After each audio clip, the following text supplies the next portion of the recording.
हाँ जी मेरे CA foundation वाले बच्चों, जीएनजी 2.0 सीरीज में फिर से स्वागत है आप लोगों का। मैं हूं सीएस अनिल।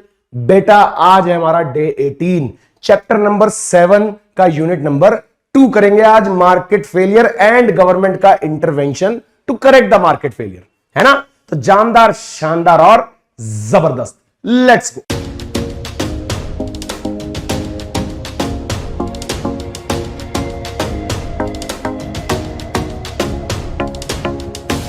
तो चलिए बेटा स्टार्ट करते हैं बिना किसी देरी के। चैप्टर नंबर 7 का यूनिट 2 मार्केट फेलियर को समझते हैं बेटा। पहले बहुत ही ज्यादा इंटरेस्टिंग चैप्टर है, मजेदार चैप्टर है भाई, कसम से। मतलब मेरा तो one of the favourite unit है ये। मार्केट फेलियर को सबसे पहले आप लोगों को समझना पड़ेगा कि मार्केट फेलियर होता क्या है, तब आपको उसके कॉजेस और गवर्नमेंट का इंटरवेंशन और चैप्टर की जो भी कनेक्टिविटी है टॉपिक्स की वो समझ आती जाएगी। ठीक है बेटा। तो पहले इन जनरल समझते हैं मेरे बच्चों, व्हाट इज मार्केट फेलियर। हम यहां पर पढ़ने जा रहे हैं बेटा मार्केट फेलियर, है ना। मार्केट कब फेल होती है, तो मार्केट फेलियर के अंदर कुछ चीजें हम समझेंगे कि मान लो कोई चीज जरूरत से ज्यादा प्रोड्यूस हो रही है, दैट मींस क्या बोला मैंने, ओवर प्रोडक्शन हो रही है अगर। अच्छा, या फिर मैं बोलूं मेरे बच्चों क्या हो रही है, अंडर प्रोडक्शन हो रही है। अच्छा, अंडर प्रोडक्शन मतलब जो चीज प्रोड्यूस होनी चाहिए जितनी उतनी प्रोड्यूस नहीं हो रही है। तो इस केस में मार्केट इनएफिशिएंसी आ गई। ये मार्केट की इनएफिशिएंसी हो गई कि नहीं हो गई, तो मार्केट की इनएफिशिएंसी ही मार्केट फेलियर है बच्चों। तो ये दो मैंने आपको बात बताई, ओवर प्रोडक्शन और अंडर प्रोडक्शन। इसके अलावा एक और बात हम क्या कह सकते हैं, रॉन्ग प्राइस। रॉन्ग प्राइस पे अगर कोई चीज सोल्ड हो रही है तो वो भी मार्केट फेलियर है। जितने पे होना चाहिए उससे ज्यादा पे, यानी मोनोपोली पावर ज्यादा क्रिएट हो गई है, ज्यादा ओवर प्राइस्ड हो रही है कोई चीज, राइट। या फिर हम सिंपली कह सकते हैं कि इनएफिशिएंट एलोकेशन ऑफ रिसोर्सेस। क्या बोल सकते हैं बेटा, इनएफिशिएंट एलोकेशन ऑफ रिसोर्सेस। तो आपको इनमें से अगर कुछ भी नजर आएगा कहीं पर भी, कोई भी टॉपिक को अगर आप कनेक्ट कर पाओगे इनमें से किसी से भी, तो यानी कि आप मार्केट फेलियर की बात कर रहे हैं। समझ गए मेरी बात। अगर हम कोई भी टॉपिक को इससे कनेक्ट कर पा रहे हैं कि हाँ भाई ओवर प्रोडक्शन हो रही है या अंडर प्रोडक्शन हो रही है, या रॉन्ग प्राइस दिख जाता है या इनएफिशिएंट एलोकेशन ऑफ रिसोर्सेज दिख जाता है, तो ये सारे के सारे क्या दिखाते हैं बेटा, हमें मार्केट का फेलियर दिखाते हैं बच्चों। समझ गए मेरी बात। तो बेसिक से समझेंगे बहुत ज्यादा कि होता क्या है, मार्केट फेलियर के कॉजेस क्या क्या है पढ़ेंगे बच्चों, कि किस किस रीजंस की वजह से होता है, मोस्ट इंपॉर्टेंट टॉपिक्स, है ना। फिर मार्केट फेलियर को करेक्ट करने के लिए आती है गवर्नमेंट। गवर्नमेंट का इंटरवेंशन पढ़ेंगे कि गवर्नमेंट कैसे इंटरवीन करती है और उस मार्केट फेलियर को करेक्ट करने की कोशिश करती है। ये सारे टॉपिक्स पढ़ेंगे। और लास्ट में आएगा कि गवर्नमेंट का इंटरवेंशन से कई बार गड़बड़ भी हो जाती है, यानी कि गवर्नमेंट का भी फेलियर हो जाता है। क्या आ जाता है बेटा, गवर्नमेंट का भी फेलियर हो जाता है समटाइम्स। तो इन सारी बातों को समझेंगे बड़े प्यार से, आराम से, तसल्ली से। ठीक है बेटा। तो चलिए देखना शुरू करते हैं बढ़िया से। सबसे पहले हम समझते हैं मार्केट मैकेनिज्म को। What do you mean by market mechanism, धीरे धीरे जोड़ेंगे ना टॉपिक्स को। तो बेटा मार्केट मैकेनिज्म क्या है, मार्केट का मतलब क्या है, environment where buyers and seller exchange the goods and services. Simple सी बात, जहां पर बायर्स और सेलर्स मिलते हैं, गुड्स एंड सर्विसेज का एक्सचेंज करते हैं। सिंपल वो होता है मार्केट, शुरुआत से पढ़ते आ रहे हैं माइक्रो से, है ना बच्चों। बेसिक असम्पशन क्या है कि इंडिविजुअल बिहेव्स रैशनली, यानी कि they choose the things providing greatest personal benefit. हर कोई अपना ज्यादा से ज्यादा बेनिफिट करना चाहता है, मींस कंज्यूमर चाहता है मैक्सिमम सेटिस्फेक्शन और प्रोड्यूसर चाहता है maximum profit, right. Perfect market belief माना जाता है, क्या माना जाता है कि रैशनल इंडिविजुअल्स है और अपने सेल्फ इंटरेस्ट को ऑलवेज मैक्सिमाइज करने की कोशिश कर रहे हैं, which leads to efficient allocation of resources. जिससे क्या हो रहा है बच्चों, एफिशिएंट एलोकेशन ऑफ रिसोर्सेज हो रहा है, ये माना जाता है। लेकिन ऐसा होता तो नहीं है हमेशा, है ना। Market don't always work efficiently, यानी कि there is a market failure. समझ गए, रियल सिचुएशन में ऐसा नहीं होता। यानी क्या देखने को मिलता है हमें, मार्केट फेलियर। और जिसके बारे में मैंने आपसे भी बात करी थी कि रियल सिचुएशंस में परफेक्ट मार्केट बिलीफ बिहेव नहीं होता, यानी कि क्या हो जाती है, मार्केट की इनएफिशिएंसीज देखने को मिलती है, मार्केट का फेलियर देखने को मिलता है। तो उसी बारे में हम पढ़ेंगे बढ़िया से। चलो जी, सबसे पहले समझने जा रहे हैं कि मार्केट फेलियर होता ही क्या है। थोड़ा सा हमने समझ लिया और देखते हैं। डेफिनेशन की बात करें तो inefficient allocation of resources, market में रिसोर्सेज का एलोकेशन सही नहीं हो रहा, जितना होना चाहिए उससे ज्यादा हो रहा है, कम हो रहा है, गड़बड़ हो रही है, तो that is a market failure. और मीनिंग अगर समझे, market does not function in the way it should, जैसे फंक्शन करना चाहिए मार्केट को वैसे नहीं कर रही, है ना। जरूरत से ज्यादा प्रोड्यूस हो रहा है, जरूरत से कम प्रोड्यूस हो रहा है, गलत प्राइस पे हो रहा है कि नहीं। Not that in stop working completely, ऐसा नहीं है कि काम करना बंद कर दिया, काम तो हो रहा है लेकिन उस तरीके से नहीं हो रहा है जैसे होना चाहिए, जिसकी वजह से क्या चीज आ रही है, मार्केट फेलियर। ठीक है बेटा, जिसका रिजल्ट क्या होता है, ओवर प्रोडक्शन या अंडर प्रोडक्शन ऑफ गुड्स और services leading to less than optimal outcome. तो इसलिए हमें क्या नहीं मिल पाता, ऑप्टिमल आउटकम हमको नहीं मिल पाता, है ना, और मार्केट फेलियर आ जाता है। सिंपल। कौन कौन से तरह के मार्केट फेलियर देखने को मिलेंगे बेटा, एक तो होगा कंप्लीट मार्केट फेलियर, ध्यान रखेंगे इनके क्वेश्चंस आ जाते हैं। कंप्लीट मतलब कि मार्केट है ही नहीं, मिसिंग मार्केट का केस है ना, कि कंज्यूमर ढूंढ रहा है उस प्रोडक्ट को पर वो है ही नहीं, अवेलेबल ही नहीं है, मार्केट उस चीज को प्रोवाइड कर ही नहीं रही जो कंज्यूमर डिमांड कर रहा है। तो किसका केस है बेटा, मिसिंग मार्केट का। Market does not supply the product at all despite people wanting them, है ना, लोग चाह रहे हैं कि हो पर वो नहीं मिल रहा। Pure public goods is the example of this. Pure public goods यानी कि जो पब्लिक गुड्स होते हैं, जो सरकार के लिए अवेलेबल होते हैं पब्लिक गुड्स, वो नहीं मिल रहे। ठीक है जी। पार्शियल मार्केट फेलियर क्या हो गया, जहां पे market functions but produces wrong quantity और एट अ रॉन्ग प्राइस। ये हमने डिस्कस किया था अभी कि प्रोड्यूस तो कर रही है, मतलब मिसिंग मार्केट का केस नहीं है, मार्केट है लेकिन रॉन्ग क्वांटिटी प्रोड्यूस कर रही है या रॉन्ग प्राइस पे प्रोड्यूस कर रही है। लॉस ऑफ इकोनॉमिक वेलफेयर, यानी कहीं ना कहीं क्या हो रहा है, एक्सप्लॉयटेशन हो रहा है ना। Most real world market imperfection, सबसे ज्यादा रियल वर्ल्ड में यही देखने को मिलता है हमें, that is partial market failure. समझ गए बच्चों। नाउ रीजंस, भैया बहुत सबसे ज्यादा इंपॉर्टेंट टॉपिक है इस चैप्टर का। कॉजेस कह सकते हो, रीजंस कह सकते हो कि मार्केट फेलियर किन किन वजहों से होता है। तो बेटा एक बार थोड़ा थोड़ा बता देता हूं, सब डिटेल में आने वाला है अभी। सबसे पहले बात कर रहे हैं बेटा मार्केट पावर की। जब मार्केट पावर की बात कर रहे हैं यानी कि हम बात कर रहे हैं मोनोपोली की। अगर किसी सिंगल सेलर के पास बहुत ज्यादा पावर आ जाए, क्या बोला मैंने, कोई एक सेलर डोमिनेट करने लग जाए मार्केट को, उसके पास पावर आ जाए। पावर कैसे आ सकती है, मान लो कि किसी वजह से वो सबसे ज्यादा कम कॉस्ट पे बना पा रहा है किसी प्रोडक्ट को, है ना, वो सबको डोमिनेट कर रहा है, तो that is monopoly. Monopoly create होने के रीजंस हमने पढ़े हैं माइक्रो में भी। तो मोनोपोली क्रिएट हो रही है जिसकी वजह से उसके पास मार्केट पावर आ रही है, और ऐसा होने की वजह से वो क्या कर रहा है, अंडर प्रोड्यूस कर रहा है। क्या कर रहा है बेटा, अंडर प्रोडक्शन, यानी जितना प्रोडक्शन होना चाहिए उससे कम कर रहा है, और रॉन्ग प्राइस पे भी ट्रांजेक्शंस कर रहा है। रॉन्ग प्राइस जिसको बोलते हैं प्राइस डिस्क्रिमिनेशन, याद है ना, तो which leads to market failure, है ना। दूसरा, एक्सटर्नैलिटीज क्या होती है, आपके किसी एक्शन की वजह से, यानी किसी एक पर्सन के एक्शंस की वजह से, एक्शन कौन सा, कंजम्पशन या प्रोडक्शन, आपकी किसी एक्टिविटी की वजह से, कंजम्पशन हो या प्रोडक्शन हो, उसकी वजह से किसी थर्ड पार्टी को कोई इफेक्ट पहुंच रहा है, और थर्ड पार्टी को जो इफेक्ट हो रहा है वो इन टर्म्स ऑफ कंजम्पशन भी हो सकता है, प्रोडक्शन भी हो सकता है। सारे एग्जांपल्स आएंगे भी, डोंट वरी। क्या बोला मैंने कि एक पर्सन की कंजम्पशन या प्रोडक्शन एक्टिविटी की वजह से, एक पर्सन की प्रोडक्शन या कंजम्पशन एक्टिविटी की वजह से कोई इफेक्ट हो रहा है। किसको हो रहा है बेटा इफेक्ट, थर्ड पार्टी को। थर्ड पार्टी को इफेक्ट हो रहा है। थर्ड पार्टी को जो इफेक्ट हो रहा है वो कंजम्पशन या प्रोडक्शन किसी में भी हो रहा है, और वो किसी फॉर्म में भी हो सकता है, पॉजिटिव भी हो सकता है, नेगेटिव भी हो सकता है। तो जो एक पार्टी की एक्टिविटी की वजह से थर्ड पार्टी को इफेक्ट हो रहा है, चाहे वो नेगेटिव हो या पॉजिटिव हो, इन टर्म्स ऑफ कंजम्पशन हो या प्रोडक्शन हो, दैट इज एक्सटर्नैलिटी। कि आपकी वजह से दूसरे को जो इफेक्ट हो रहा है, वो इफेक्ट पॉजिटिव नेगेटिव दोनों हो सकते हैं, कंजम्पशन प्रोडक्शन दोनों में हो सकते हैं, बट होगा क्या, इन टर्म एक्सटर्नैलिटी बोलते हैं उसको। ठीक है, मींस दूसरे लोगों को जो भी इफेक्ट हो रहा है, दैट इज एक्सटर्नैलिटी। ठीक है कि नहीं। अब एक्सटर्नैलिटी होने की वजह से मार्केट फेलियर कैसे है, क्योंकि वो एक्सटर्नैलिटी हो रही है। जैसे जिस चीज की वजह से नेगेटिव इफेक्ट हो रहा है, आप उस चीज को ज्यादा बनाए जा रहे हो तो ओवर प्रोडक्शन आ गई, over production is market failure. जिस चीज की वजह से पॉजिटिव इफेक्ट आ रहा है, आप वो ज्यादा कर ही नहीं रहे, तो अंडर प्रोडक्शन हो रही है, विच इज मार्केट फेलियर। ठीक है कि नहीं है। तो एक्सटर्नैलिटीज की वजह से मार्केट फेलियर हो सकते हैं।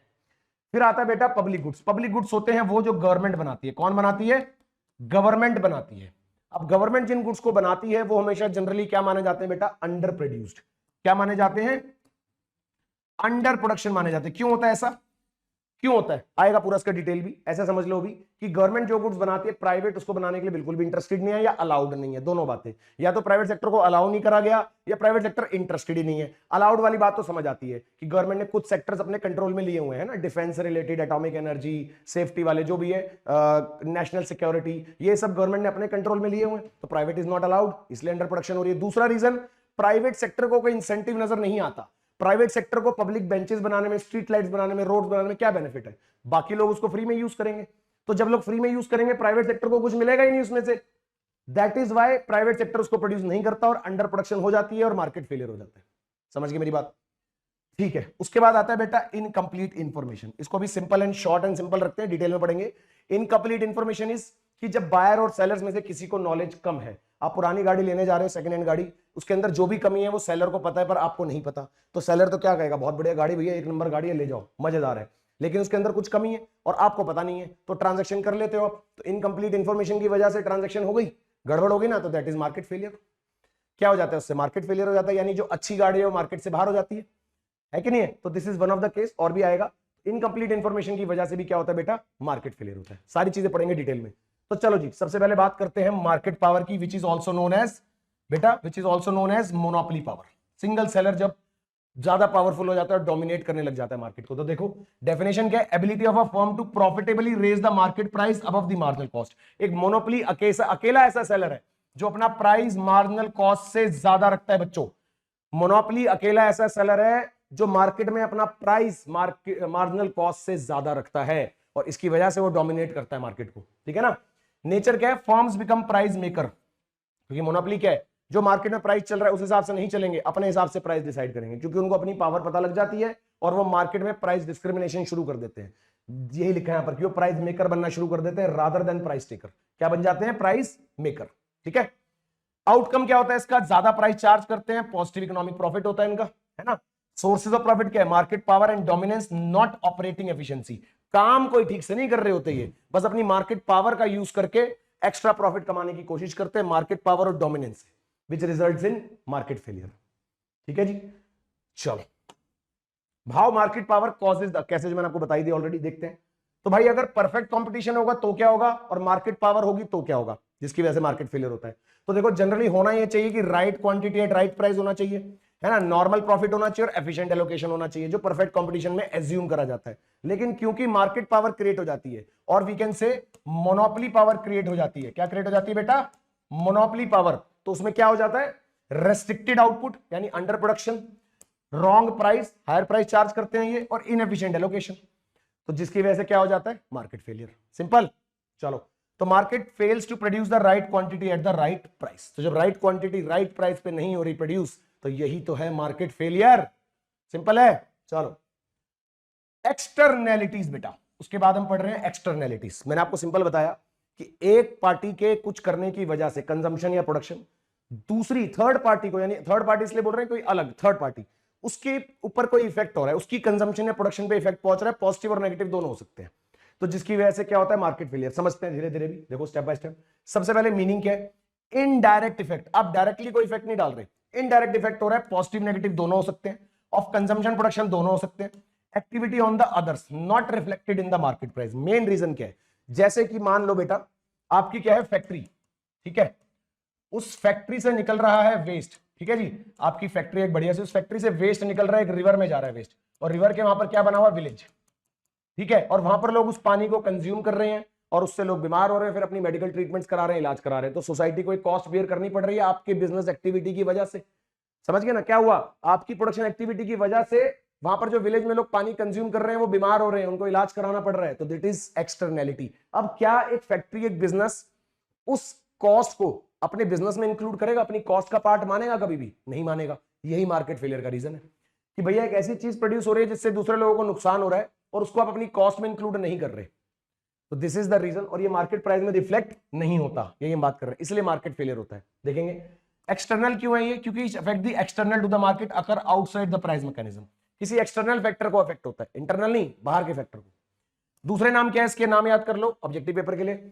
स्पिल ओवर इफेक्ट भी बोलते हैं, नेबरहुड इफेक्ट भी बोलते हैं, थर्ड पार्टी इफेक्ट भी बोलते हैं, साइड इफेक्ट भी बोल सकते हैं। दूसरे नाम है बेटा, ऑब्जेक्टिव पेपर है तो पूछ सकते हैं। की फीचर्स क्या देखने को मिलता है? Effects are unintentional. कोई जानबूझ के नहीं है, फैक्ट्री तो अपना प्रोडक्शन कर रही है, उसका वेस्ट प्रोडक्ट तो निकलेगा ही निकलेगा उसमें, तो वो कोई जानबूझ के नहीं कर रहे, राइट? लेकिन उसके साथ कुछ कॉस्ट और बेनिफिट जुड़े होते हैं, विच आर नॉट बोर्न और paid by the original party. अच्छा, बेनिफिट वाली बात भी है, दोनों बातें इसके अंदर, कि थर्ड पार्टी को अगर बेनिफिट हो रहा है तो वो भी आप अपनी कॉस्ट में इंक्लूड नहीं कर रहे, क्योंकि अगर आप कॉस्ट में इंक्लूड करोगे तो आप ज्यादा करोगे उसको, पर आप कॉस्ट में इंक्लूड कर ही नहीं रहे, इसलिए आप ज्यादा नहीं कर रहे, तो अंडर प्रोडक्शन। आप उस किसी कोई नेगेटिव इफेक्ट है, उसको आप कॉस्ट में इंक्लूड नहीं कर रहे तो आप ज्यादा प्रोड्यूस कर रहे हो। अगर आप कॉस्ट में इंक्लूड करोगे तो कम प्रोड्यूस करोगे, है ना? तो over production, that is market failure, right? चलो देखो जी, एक्सटर्नैलिटी मैंने बात करी, दो तरह की है, नेगेटिव भी है और पॉजिटिव भी है। नेगेटिव क्या है? जिसमें कॉस्ट होती है कोई ना कोई थर्ड पार्टी को, और पॉजिटिव में क्या होता है बेटा? बेनिफिट होता है। जब कॉस्ट होती है तो वो भी प्रोडक्शन कंजम्पशन दोनों में हो सकती है, जब बेनिफिट होता है तो वो भी प्रोडक्शन और कंजम्पशन दोनों में हो सकती है। समझ गए? समझते हैं। और तो देखो जी, सबसे पहले हम बात कर रहे हैं प्रोडक्शन एक्सटर्नैलिटी की, यानी कि आपकी कोई ना कोई प्रोडक्शन एक्टिविटी हो रही है, समझ गए क्या बोला मैंने? प्रोडक्शन एक्टिविटी हो रही है जिससे थर्ड पार्टी की प्रोडक्शन या कंजम्पशन पे कोई भी इफेक्ट जा रहा है, पॉजिटिव और नेगेटिव दोनों। यानी अभी हम कौन सा केस ले रहे हैं कि हम कर रहे हैं प्रोडक्शन एक्टिविटी जिसकी वजह से दूसरी पार्टी की प्रोडक्शन या कंजम्पशन पे पॉजिटिव या नेगेटिव इफेक्ट जा रहा है, ये केसेस है। ऐसे ही हम पढ़ेंगे कंजम्पशन एक्सटर्नैलिटी, दिखा दूं, ये देखो ऐसे हम पढ़ेंगे कंजम्पशन जिसके अंदर हम क्या पढ़ेंगे बेटा कि हम कर रहे हैं कंजम्पशन जिसकी वजह से थर्ड पार्टी की प्रोडक्शन या कंजम्पशन पे इफेक्ट जा रहा है, पॉजिटिव या नेगेटिव कोई भी। समझ गए? तो पहले प्रोडक्शन देखते हैं। देखो जी, पहले हम बात कर रहे हैं नेगेटिव प्रोडक्शन, यानी जो भी इफेक्ट जा रहा है नेगेटिव है इन the form of external cost, यानी दूसरे लोगों को कॉस्ट बियर करनी पड़ रही है इन terms of consumption. In terms of consumption में रिसीव हो रही है। कैसे? एग्जांपल देखेंगे। जो मैंने फैक्ट्री वाला एग्जांपल लिया, factory discharges waste into the river, people using the water face health hazards. तो ये क्या है? आपने करी प्रोडक्शन जिसका दूसरे लोगों की कंजम्पशन में नेगेटिव इफेक्ट पहुंच गया, तो this is production externality, that is negative production externality. एक और देखते हैं नेगेटिव का, external cost in terms of production, मतलब आप भी प्रोडक्शन ही कर रहे हो और थर्ड पार्टी की भी प्रोडक्शन पे फर्क पहुंच रहा है। कैसे? River pollution reduces the fish catch for fisherman. अब फिशरमैन का बिजनेस खराब हो रहा है क्योंकि फिश में सारी फिश मर गई भैया। अब जो फिशरमैन है उसका बिजनेस खत्म हो गया, उसको तो बिजनेस उसी से था ना, तो आपने दूसरे की प्रोडक्शन को भी खराब किया, राइट? तो एक पर्सन की प्रोडक्शन से दूसरे की कंजम्पशन या प्रोडक्शन पे नेगेटिव इफेक्ट पहुंचना is called negative production externality. अब पॉजिटिव भी हो सकती है। अब पॉजिटिव प्रोडक्शन क्या है देखेंगे, ये दोनों है एक्सटर्नल बेनिफिट्स, थर्ड पार्टी को क्या हो रहा है? बेनिफिट। पहले बात कर रहे हैं इन टर्म्स ऑफ प्रोडक्शन। देखो आपने क्या करा, इंप्लॉइज को ट्रेन करा, बढ़िया से ट्रेन करा। अब इंप्लॉइज चले गए दूसरी ऑर्गेनाइजेशन में, तो दूसरी ऑर्गेनाइजेशन की प्रोडक्शन कैपेसिटी बढ़ रही है, लेकिन उसको ट्रेन तो आपने किया था, तो आपकी प्रोडक्शन एक्टिविटी से दूसरी कंपनी को फायदा हो रहा है, राइट? तो एक ऐसी एक्सटर्नैलिटी है कि प्रोडक्शन करी आपने, उसका बेनिफिट ले रही है कोई और ऑर्गेनाइजेशन, राइट? सिमिलरली आपकी प्रोडक्शन से कंजम्पशन पे भी पॉजिटिव इफेक्ट जा सकता है। मान लो आपने ब्यूटीफुल गार्डन लगाया कोई, तो पासर बाय जो है वो उसको एंजॉय कर रहे हैं, उसके व्यू को मजा आ रहा है, लोगों को पॉजिटिव फील हो रहा है। तो this is what positive production externality in terms of consumption. समझ गए? नाउ अब बात कर रहे हैं कंजम्पशन एक्सटर्नैलिटी की, हम ओरिजिनली कर रहे हैं कंजम्पशन और उसकी वजह से थर्ड पार्टी को कंजम्पशन या प्रोडक्शन में नेगेटिव या पॉजिटिव बेनिफिट हो रहा है या नुकसान हो रहा है, दोनों बातें। तो पहले बात कर रहे हैं नेगेटिव कंजम्पशन की, जिसमें एक्सटर्नल कॉस्ट इन्वॉल्व है इन टर्म्स ऑफ कंजम्पशन, कि आपकी कंजम्पशन से थर्ड कंजम्पशन, जैसे smoking in public leads to passive smoking, है ना? तो लाउड रेडियो, आपको तो म्यूजिक सुन के मजा आ रहा है, दूसरे को दिक्कत हो रही है, तो आपकी कंजम्पशन से दूसरे की कंजम्पशन खराब हो रही है, राइट? तो this is negative consumption externality. अब नेगेटिव कंजम्पशन का प्रोडक्शन पे क्या इंपैक्ट होता है देखेंगे, ये भी एक्सटर्नल कॉस्ट है। डिसिप्लिन इनडिसिप्लिन स्टूडेंट कह सकते हैं, indiscipline student talking prevent the effective teaching. अब कोई पढ़ा रहा है, उसके अंदर कोई टीचर, मैं प्रोडक्शन कर रहा हूं, पढ़ा रहा हूं और बीच में कोई डिस्टर्बेंस क्रिएट कर दे अगर, तो क्या होगा? समझ रहे मेरी बात? दूसरे की भी प्रोडक्शन इफेक्टिव खराब होगी। मैं तो कंजम्पशन, मतलब कंजम्पशन से क्या हो रहा है, दूसरे की प्रोडक्शन एक्टिविटी खराब हो रही है कि नहीं हो रही, राइट? तो इनडिसिप्लिन स्टूडेंट टॉकिंग की वजह से क्या हो रहा है? Prevent the effective teaching. इससे इफेक्टिव टीचिंग खराब हो रही है, प्रोडक्शन एक्टिविटी। एक पर्सन तो कंज्यूम कर रहा है, आप तो मजा कर रहे हो, एंजॉय कर रहे हो अपना, लेकिन दूसरे की प्रोडक्शन एक्टिविटी इफेक्ट हो रही है, राइट? फिर पॉजिटिव क्या होगा और दूसरे को भी पॉजिटिव मिलेगा उसका, जैसे इम्यूनाइजेशन, इसमें क्या इन्वॉल्व है? बेनिफिट। कोई इम्यूनाइजेशन ले ली मैंने डिजीज की, अब उससे किसी और को नहीं होगा ना वो, तो मेरी कंजम्पशन से दूसरों की मैंने कंजम्पशन ठीक कर दी। Getting the point?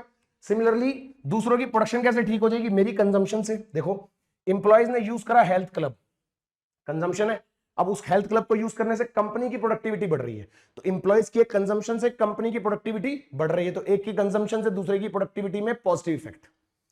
तो these are externalities in terms of production and consumption, जो दूसरे की कंजम्पशन या प्रोडक्शन पे नेगेटिव या पॉजिटिव इफेक्ट डालती है। समझ गए बात को अच्छे से? इन टेबल्स को बेटा अच्छे से एक बार पढ़ लेना जरूर, ठीक है ना? चलो एक्सटर्नैलिटीज एंड मार्केट फेलियर। अब हमें समझना है, एक्सटर्नैलिटीज तो समझ आ गया, पर मार्केट फेलियर कैसे आता है इसके अंदर।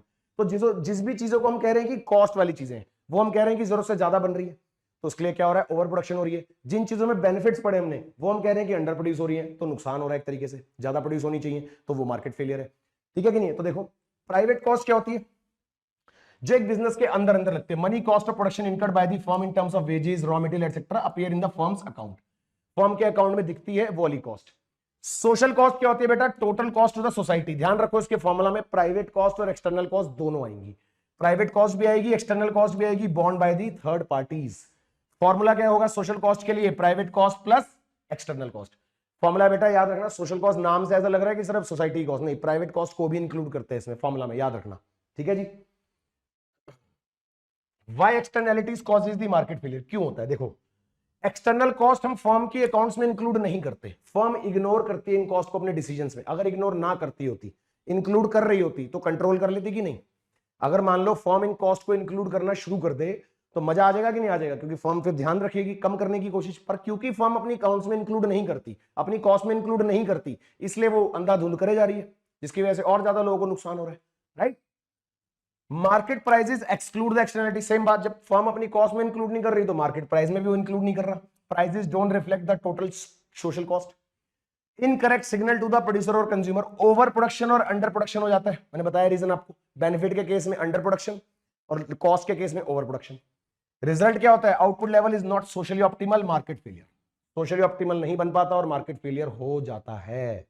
ठीक है, चलो पब्लिक गुड्स, भैया पब्लिक गुड्स भी रीजन है, किसका रीजन है, मार्केट फेलियर का। पब्लिक गुड्स क्या है, जो गवर्नमेंट बनाती है फ्री ऑफ कॉस्ट, जो कि इसके लिए वर्ड याद कर लो, मैंने पिछले चैप्टर में भी बताया था, आएगा यहां पर, चलो अभी बता देता हूं। नॉन राइवलरी होते हैं ये, बेटा याद रखना, ये ऑब्जेक्टिव क्वेश्चन में पूछ लेते हैं।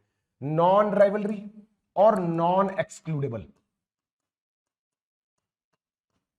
मतलब इनका कोई राइवलरी नहीं होता। एक तो पब्लिक गुड्स, क्योंकि गवर्नमेंट किसी कंपटीशन के तहत तो प्रोडक्शन करती नहीं है, फ्री ऑफ कॉस्ट होता है, कोई राइवल नहीं है। दूसरा, कोई एक्सक्लूड भी नहीं करती वो किसी को, यानी सब इंक्लूडेड है, कोई भी यूज कर सकता है, everyone is free to use, सबके लिए अलाउड है ना, इसलिए किसी को एक्सक्लूड भी नहीं करा जाता। वहीं अगर मैं बात करूं प्राइवेट गुड्स की, तो उसमें क्या होगा, राइवल्स भी होंगे, यानी कंपटीशन भी होगा, राइवलरी भी होंगे और एक्सक्लूडेबल भी होंगे। लेकिन public goods are not rival, not excludable. ठीक है, देखते भैया किसने दिया था कंसेप्ट, पॉल ए सैमुअल्सन ने 1954 में। The pure theory of public expenditure, original term क्या थी, collective consumption good. Public goods को पहले क्या बोला जाता था, कलेक्टिव कंजम्पशन गुड, याद रखोगे नाम।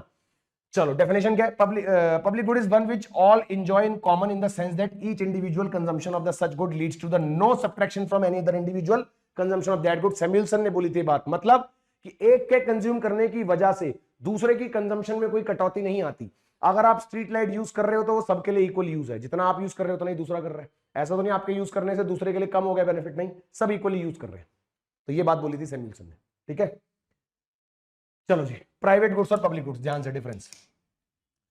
एक्सक्लूडेबिलिटी की बात करें तो भैया प्राइवेट गुड एक्सक्लूडेबल होते हैं, जो नॉन पेयर्स हैं उनके लिए एक्सक्लूडेबल है, जो पे करेगा वो यूज कर सकता है, जो पे नहीं कर रहा वो नहीं करेगा यूज। पब्लिक गुड्स के लिए नहीं, कैन नॉट एक्सक्लूड एनीवन, सबके लिए खुला हुआ है भैया, कोई भी आगे यूज कर सकता है, ओपन है सबके लिए, राइट। राइवलरी होते हैं इसके अंदर, यस कंपटीशन होता है इसमें, इसमें कोई कंपटीशन नहीं है भैया, नॉन राइवल, ये तो फ्री ऑफ कॉस्ट दिए जाते हैं, सोशल वेलफेयर, कोई कंपटीशन है ही नहीं। Free rider problem, free rider वही कि मुफ्त में यूज करने वाले की प्रॉब्लम यही है कि फ्री राइडर्स होने की वजह से private sector doesn't get any incentive, और प्राइवेट सेक्टर ज्यादा नहीं बनाता, इनको अंडर प्रोडक्शन हो जाती है, मार्केट फेलियर हो जाता है, राइट। तो प्राइवेट गुड्स में तो कुछ नहीं है, लेकिन यहां पर है people can consume without paying, without pay भी यूज कर सकते हैं, तो that is a free rider problem. ठीक है जी, चलो। और मार्केट एलोकेशन इसमें एफिशिएंट होता है, प्राइवेट गुड्स में मार्केट फेल हो जाती है। पब्लिक गुड्स में मार्केट फेल क्यों हो जाती है, क्योंकि वही बात मैंने आपको बताया, शॉर्टेज रहती है हमेशा, गवर्नमेंट इतना लेती नहीं है इसके अंदर पेन, प्राइवेट सेक्टर ले सकता है पर वो लेता नहीं, क्योंकि उसको कोई इंसेंटिव नहीं मिल रहा है ना। तो भैया प्राइस की बात करें तो पॉजिटिव प्राइस चार्ज होता है, प्राइवेट गुड्स में प्राइस होता है, इसमें कोई डायरेक्ट पेमेंट इन्वॉल्व नहीं होती। एग्जाम्पल है food, clothing, car, TV, movie tickets, इसमें national defence, street lights, highway, lighthouse, ये सब आ जाते हैं बेटा पब्लिक गुड्स, सिंपल है। चलो जी, कैरेक्टरिस्टिक्स देखते हैं पब्लिक गुड्स के। नॉन राइवलरस मतलब कोई भी दुश्मन नहीं है, कोई कंपटीशन नहीं है, right. Consumption by 1% doesn't reduce the quality और क्वांटिटी फॉर द अदर, सब लोग इक्वल तरीके से यूज कर सकते हैं। नॉन एक्सक्लूडेबल बता दिया मैंने, कोई एक्सक्लूड नहीं है, सब इंक्लूडेड है, कोई भी यूज कर सकता है। Can not exclude anyone from consuming, example national defence, protect the all citizens, ऐसा तो नहीं है कि किसी के लिए कम है फैसिलिटी है, किसी के लिए ज्यादा है, सबके लिए बराबर है। इंडिविजिबिलिटी, ईच इंडिविजुअल में consume all of the good, total amount of consumption is same for each individual, same बात ऊपर वाली है ना। Zero marginal cost, additional resource cost of another person consuming is zero, कोई रिसोर्स कॉस्ट है सबके लिए कि एक पर्सन जब यूज करेगा तो ये कॉस्ट होगी, जैसे ही अगला पर्सन यूज करेगा तो कॉस्ट डिफरेंट होगी, ऐसा होगा क्या, नहीं।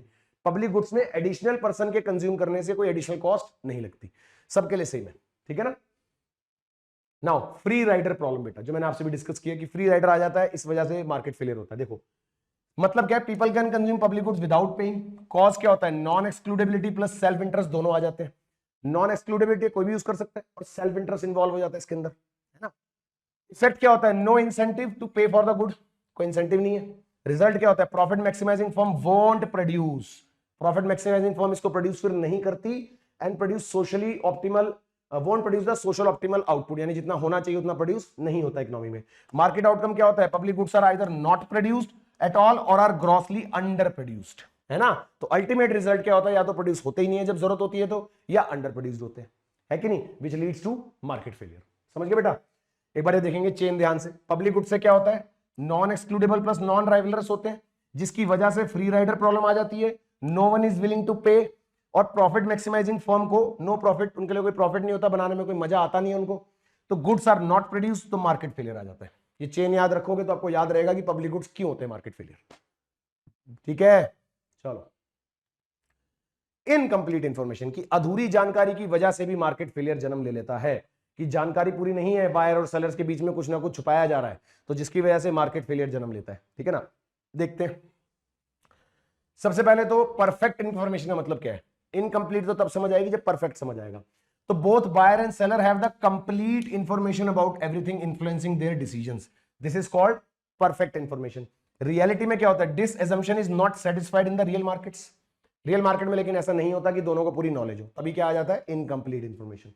राइट बेटा, perfect information is missing in the real market. क्यों, देखो कॉम्प्लेक्सिटी, भैया पूरी इंफॉर्मेशन क्यों नहीं होती। पहला रीजन तो ये है कि कई चीजें ऐसी जो हमारी समझ से ही बाहर होती है, तो अब हर इंसान इन सब चीजों के बारे में नहीं जानता। कार्डियक सर्जरी, म्यूचुअल फंड्स, मतलब बहुत सारी टर्म्स ऐसे जो आपके कोर एरियाज में नहीं आती, जो आपके सब्जेक्ट से रिलेटेड नहीं है, जो आपकी एरिया ऑफ स्टडी है उससे रिलेटेड नहीं है, तो इसलिए वो नहीं आती समझ में, इसलिए हमारे पास इंफॉर्मेशन नहीं होती। अब आप गाड़ी लेने पहली बार जा रहे हो, आपको गाड़ी की नॉलेज ही नहीं है, तो कैसे पता लगाओगे, राइट। इसलिए दूसरा डिफिकल्टी होती है इंफॉर्मेशन लेने में। कई बार क्या है कि आपको समझ तो आ सकता है पर इंफॉर्मेशन मिलेगी नहीं, कहीं से मिलना मुश्किल है, राइट। टेक्निकल प्रोडक्ट्स है या स्पेशलाइज सर्विसेज के केस में इंफॉर्मेशन मिल ही नहीं पाती। दूसरा क्या है, डेलिबरेट इंफॉर्मेशन, जानबूझ के कोई परसुएसिव एडवर्टीजमेंट करके आपको मिसगाइड करा जाता है ना। आपको साथ वो होता है कि एडवर्टाइजमेंट कुछ और होगी, दिखाया जाएगा कुछ और, तो जानबूझ के इंफॉर्मेशन छुपाई जाती है। ठीक है ना, ठीक है जी। एसिमेट्रिक इंफॉर्मेशन मींस, एसिमेट्रिक का मतलब क्या, इम्बैलेंस, गलत, imbalance in the information between buyers and sellers, one knows more than the other, एक को दूसरे से ज्यादा पता है, तभी वर्ड यूज हो रहा है एसिमेट्रिक। तो एसिमेट्रिक का मतलब ही क्या होता है, जब बैलेंस्ड नहीं होता, इम्बैलेंस्ड, है ना।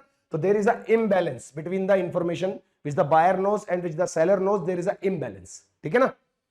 इफेक्ट क्या होता है, distort the choice and leads to market failure. भैया चॉइसेस हमारी इफेक्ट होती है, चॉइसेस पे इफेक्ट आता है और ultimately it leads to market failure, है ना। हम चॉइसेस गलत बना लेते हैं, हम गलत चीज परचेस कर लेते हैं कम इंफॉर्मेशन होने की वजह से, तो मार्केट फेलियर हो जाता है।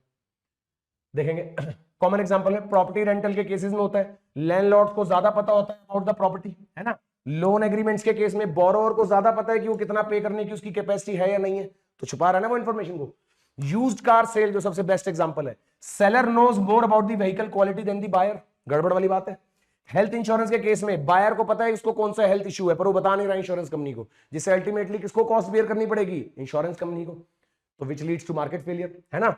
मोर about then the health status then the insurance company. Financial market में some trader possesses insider information, insider information को मार्केट कैप्चर करने की कोशिश करते हैं, और जो इन्वेस्टर्स होते हैं उनका कहीं ना कहीं लॉस होता है ना। आपको अगर पहले से इंफॉर्मेशन होगी तो चीटिंग होगी एक तरीके से, तो market failure, right. Now adverse selection, this is important बेटा। जो हमारा एसिमेट्रिक इंफॉर्मेशन हम पढ़ रहे हैं या इनकम्प्लीट इंफॉर्मेशन पढ़ रहे हैं, उसी में आता है बेटा एडवर्स सिलेक्शन। ये पहली बात कि ट्रांजैक्शन से पहले होता है, मतलब जब गाड़ी लेने जा रहे हो आप, ट्रांजैक्शन आपने बाद में करी, पहले आपने सेलेक्ट कर लिया, फिर ट्रांजैक्शन हो रही है। क्यों हुआ गलत एडवर्स सिलेक्शन, मतलब गलत सिलेक्शन। क्यों हुआ गलत सिलेक्शन, इनकम्प्लीट इंफॉर्मेशन की वजह से, और ट्रांजैक्शन हुई बाद में, उससे पहले क्या हुआ, गलत selection, which leads to market failure. तो देखो कब होता है, बिफोर, मीनिंग क्या है, one party possesses the information relevant to the contract than the other party doesn't have. गाड़ी का एग्जांपल याद रखेंगे। इफेक्ट क्या है, informed party may take advantage of the ignorant party, उसको तो पता है ना क्या कमी है, पर वो बता नहीं रहा, क्योंकि आपको नहीं पता इसलिए वो बेनिफिट उठा रहा है इस बात का, और आपको गलत गाड़ी चिपका दे रहा है ना।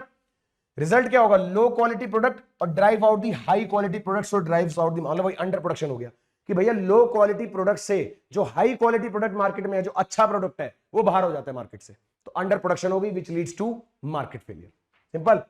चलो लेमन प्रॉब्लम आता है बेटा इसके अंदर, एक बड़ा इंपॉर्टेंट, किसने दिया था, जॉर्ज एकरलॉफ ने कंसेप्ट दिया है, जिसने ये बोला था कि ये जो पुरानी गाड़ी है या जिनके अंदर इंफॉर्मेशन छुपाई जा रही है, इनकी वजह से क्या हो रहा है, जो अच्छा प्रोडक्ट है वो मार्केट से बाहर हो जाता है, तो लेमन्स क्रिएट हो जाते हैं मार्केट में, यानी कि खराब प्रोडक्ट की इतनी ज्यादा भीड़ हो जाती है जिसकी वजह से अच्छा प्रोडक्ट बाहर हो जाता है, तो खराब प्रोडक्ट को इसने कहीं ना कहीं नाम दे दिया लेमन प्रॉब्लम। देखो जी, लेमन्स बोल दिया, किसने बोला, जॉर्ज एकरलॉफ ने। यूज्ड कार मार्केट के केस में पुअर क्वालिटी कार्स को इसने बोला लेमन्स। सिचुएशन क्या थी, seller knows the true quality, buyer doesn't, seller को पता है, बायर को नहीं पता ट्रू पिक्चर, राइट। देखते हैं तो लेमन प्रॉब्लम में क्या बोला बेटा, देखेंगे। बायर का रिस्पांस क्या होता है, जब आप पुरानी गाड़ी लेने जाते हैं तो आप एवरेज क्वालिटी ही एक्सपेक्ट करते हैं गाड़ी में कि एवरेज मिलेगी, तो हम एवरेज क्वालिटी ऑफ कार्स को देखते हैं, है ना, और थोड़ी बहुत कमी हम मान के चलते हैं कि होगी, है कि नहीं।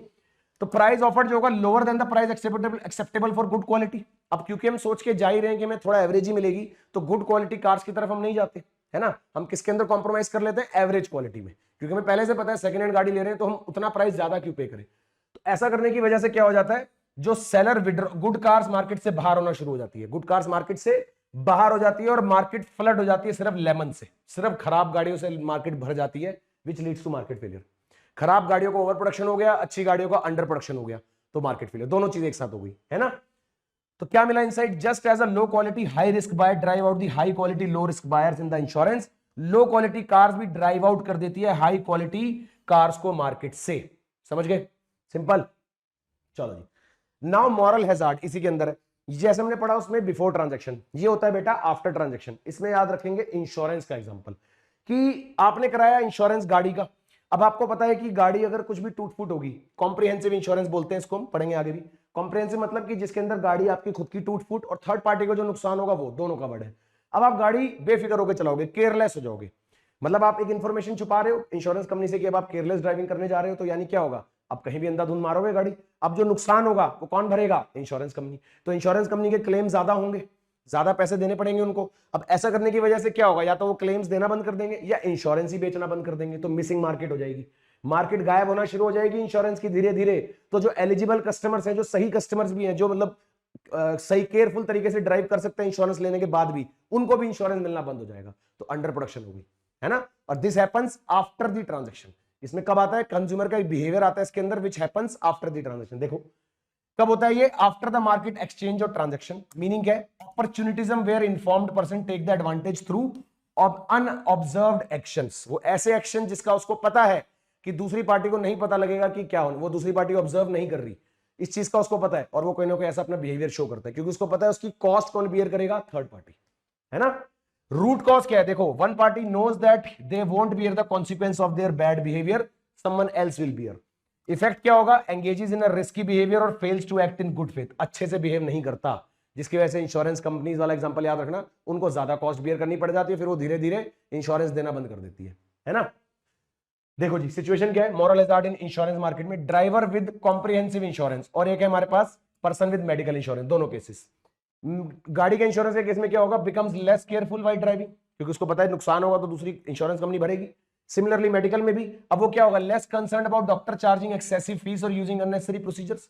हॉस्पिटल में जाएगा तो क्या है, जो मर्जी प्रोसीजर लगा भैया, मेरे को कोई टेंशन नहीं है, इंश्योरेंस कंपनी में पैसा देना, जो मर्जी करो, है ना। तो कॉन्सिक्वेंस क्या होगा, ज्यादा इंश्योरेंस क्लेम्स होंगे, प्रीमियम राइज कर जाएगा सबके लिए, प्रीमियम प्राइसेस बढ़ जाएंगे, है ना। रॉन्ग प्राइस वाली बात आ गई, या तो रॉन्ग प्राइस हो जाएगा, मैनी पोटेंशियल कस्टमर जो है वो बाहर हो जाएंगे मार्केट से, और एक्सट्रीम केस में क्या होगा, इंश्योरेंस कंपनी रिफ्यूज कर देगी इंश्योरेंस देने से, मिसिंग मार्केट। तो रॉन्ग प्राइस भी देखने को मिल सकता है, मिसिंग मार्केट वाला केस भी हो सकता है, which means under production, right. तो अंडर प्रोडक्शन भी हो सकती है, रॉन्ग प्राइस भी हो सकता है, which ultimately leads to market failure, which is a meaning of market failure. ठीक है, चलो नाउ गवर्नमेंट का इंटरवेंशन। अब भैया सरकार आ गई सुधारने के लिए, सब कुछ सरकार की एंट्री हो रही है कि जो जो मार्केट फेलियर के रीजंस है गवर्नमेंट उनको ठीक करेगी। सबसे पहला आता है बेटा market failure, market power. Market power क्या था, याद है, मोनोपोली पावर, कि मोनोपोली ने ज्यादा ही अपने पैर जमा लिए हैं और क्या कर रहे हैं, वो प्राइस डिस्क्रिमिनेशन कर रहे हैं, रॉन्ग प्राइस और अंडर प्रोडक्शन भी कर रहे हैं, राइट। तो गवर्नमेंट आके उसको कैसे ठीक करेगी, देखो वाई गवर्नमेंट इंटरवीन। सबसे पहले social cost imposed by monopoly, monopoly की वजह से कुछ ज्यादा ही सोशल कॉस्ट है, which leads to higher price and reduce output and inefficiencies. Need to promote the competition to ensure efficient resource allocation, है ना, कि क्या होना चाहिए, कंपटीशन को बरकरार रखें, जिससे क्या होता रहे, एफिशिएंट रिसोर्स एलोकेशन हो, रिसोर्सेज का एलोकेशन सही तरीके से हो, ठीक है कि नहीं। चलो फॉर्म्स ऑफ गवर्नमेंट इंटरवेंशन कौन कौन से हैं, जैसे बेटा इसको ऐसे याद रखने की जरूरत है नहीं, पर बुक में दिए हुए इसलिए पढ़ लो, हमें तो मेन क्या है, इंडिया वाला है। इंडिया में कंपटीशन प्रमोट करने के लिए क्या है, कंपटीशन एक्ट 2002-2007 में अमेंड हुआ था, which actually encourages the competition and discourages the monopoly, कि मोनोपोली नहीं बननी चाहिए। वो बात अलग है कि नेचुरल तरीके से कई बार बन जाते हैं जिसको रोक नहीं सकते बनने से, पर कोशिश ये रहती है कि कंपटीशन बना रहे, क्योंकि जितना कंपटीशन बना रहेगा इकोनॉमी में क्वालिटी इंक्रीज होगी, एफिशिएंसी इंक्रीज होगी, ग्रोथ होगी, है ना।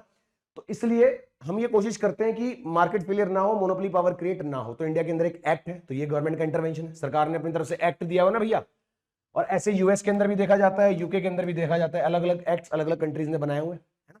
ऑब्जेक्टिव क्या है, क्यों होता है कॉम्पिटिशन एक्ट, असल में कॉम्पिटिशन एक्ट क्यों बनाया जाता है, ताकि प्रोहिबिट कर सके रेस्ट्रेनिंग ट्रेड। कोई भी ऐसा लग रहा है कि एक कोई फर्म ट्रेड को रेस्ट्रेन कर रही है, अपने कंट्रोल में ले रही है, तो उसको रोका जाए। प्रिवेंट कॉम्बिनेशन एंड कॉल्यूजन्स, जो मर्जर्स होते हैं, जो बिजनेसेस आपस में मर्ज होकर काम करने की कोशिश करते हैं, तो नहीं भैया, अलग अलग काम करो, कंपीट करो एक दूसरे से, आपस में हैंडशेक की जरूरत नहीं है ना। स्टॉप एंटी कॉम्पिटिटिव एक्शन, जैसे प्रीडेटरी प्राइसिंग, आपस में पहले से ही हैंडशेक करके प्राइस डिसाइड कर रहे हैं एक दूसरे के साथ, तो गलत गलत बात है, कंपटीशन को रखो बरकरार, ठीक है ना।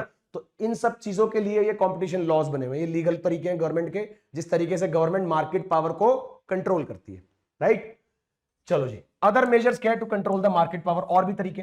मार्केट लिबरलाइजेशन, बोले तो इंट्रोड्यूस कर दो competition in previously monopolistic sector energy और टेलीकॉम, मतलब गवर्नमेंट अपनी तरफ से खुद ही कंपटीशन इंट्रोड्यूस कर दे, कि है नहीं पर खुद ही जानबूझ के कंपटीशन लेके आ जाए मार्केट में, कि प्राइवेट सेक्टर ऑलरेडी इस काम को कर रहा है, गवर्नमेंट भी करनी शुरू कर देगी उसके कंपटीशन में, तो कंपटीशन क्रिएट हो गया, मोनोपोली रुक गई बनने से, मोनोपोली बनने से रुक गई, है ना। फिर क्या है, मर्जर्स को कंट्रोल करो, जो आपस में बिजनेस मर्ज होने जा रहे हैं उनको रोक दो, restricting merger then the market domination, ताकि वो ऐसा ना हो कि दो फर्म्स मिलकर मार्केट को डोमिनेट कर दे, तो इसलिए मर्जर्स को थोड़ा कम करा जाएगा। प्राइजेस के ऊपर कैपिंग लगाई जाएगी, setting upper limit on the prices, कि भैया इससे ज्यादा प्राइस चार्ज नहीं करना, पहले ही उनके ऊपर लिमिट लगा देंगे, कि पहले ही बोल दिया जाएगा कि इससे ऊपर प्राइस नहीं जाएगा, ठीक है ना, तो नहीं हो पाएगा रॉन्ग प्राइस चार्ज। प्राइस की रेगुलेशंस बना देगी सरकार, गवर्नमेंट रेगुलेटिंग द प्राइसेस, की भले ही बिजनेस प्राइवेट है, मोनोपोली प्राइवेट बिजनेस कर रही है कोई, लेकिन उसे प्राइसेस के रेगुलेशन कौन मेंटेन करेगा, गवर्नमेंट। गवर्नमेंट कहेगी हमारी रेगुलेशन के तहत आप प्राइसेस ऊपर नीचे करोगे, खुद से नहीं करोगे, है ना। फिर आता है बेटा प्रॉफिट और rate of return regulation, that is controlling the profits, कि उनके प्रॉफिट्स को भी कंट्रोल कर सकती है, क्योंकि मेन तो मोनोपोली बनती कैसे, अपने प्रॉफिट्स की वजह से, कि वो प्रॉफिट्स इतने ज्यादा कर लेती है कि कोई और फर्म आई नहीं पाती, वो डोमिनेंट बन जाती है ना, तो इसलिए गवर्नमेंट आके उनके प्रॉफिट्स को भी कंट्रोल कर सकती है, ठीक है जी। और क्या है, consumer association support patronage to the consumer group, भैया कंज्यूमर लॉज बने हुए, कंज्यूमर कोर्ट्स है, जहां पर कंज्यूमर को अगर लगता है उनके साथ एक्सप्लॉयटेशन हो रहा है तो वो केस कर सकते हैं, तो कंज्यूमर को एक बेनिफिट दिया गया जिसकी वजह से वो मोनोपोली बनने से रोक सकते हैं। कार्टल इन्वेस्टिगेशन, कार्टल क्या होता है, ग्रुप ऑफ प्रोड्यूसर्स, है ना, टफ एक्शंस अगेंस्ट कॉल्यूशन, वही मर्जर वाली बात है, कि अगर कहीं से लगता है कि प्रोड्यूसर्स आपस में कॉल्यूट कर रहे हैं, मिल रहे हैं, आपस में मिलके बिजनेस करना चाह रहे हैं, तो वहां गवर्नमेंट आ जाती है बीच में और उनको अलग कर देती है, ठीक है ना। फिर आता है मोनोप्सोनी, मोनोप्सोनी क्या होता है बेटा, सिंगल बायर, कि सिंगल बायर को भी नहीं बनने देती, limiting the buyer power, buyer power रोक देती है, सिंगल बायर नहीं बनने देती।